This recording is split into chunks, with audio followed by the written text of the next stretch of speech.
Le aggressioni a medici o personale sanitario, non solo verbali ma anche fisiche, persino con risvolti particolarmente violenti, sono rapidamente diventate un'emergenza in tutta Italia, un triste fenomeno nel quale il veneziano non fa eccezione. Per questo la Questura di Venezia e l'Ustra e Serenissima hanno rafforzato una collaborazione suggellata a Corner in un incontro promosso dal prefetto Michele Di Bari.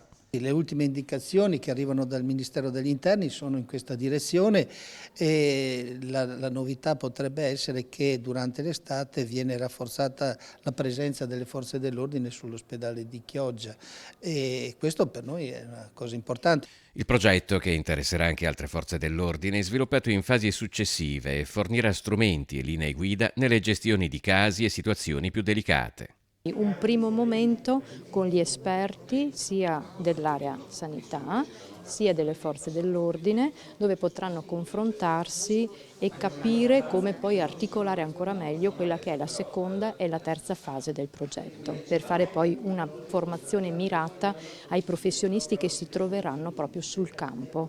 Situazioni particolarmente delicate possono verificarsi soprattutto nei pronto soccorso e nei reparti di psichiatria, ma a colpire è anche la diffusione di comportamenti aggressivi che possono esulare da problemi di salute. Io credo che il fenomeno sia un po', si venga a inquadrare nel più complesso fenomeno della reazione alla istituzione. Il post-Covid ha lasciato questo fermento che si sta poi traducendo in reazioni abbastanza aggressive nei confronti del mondo istituzionale nel suo complesso. Chi sceglie di fare il medico, l'infermiere lo fa anche per una scelta di vita e quindi il rischio in ospedale sono diversi, sono molteplici.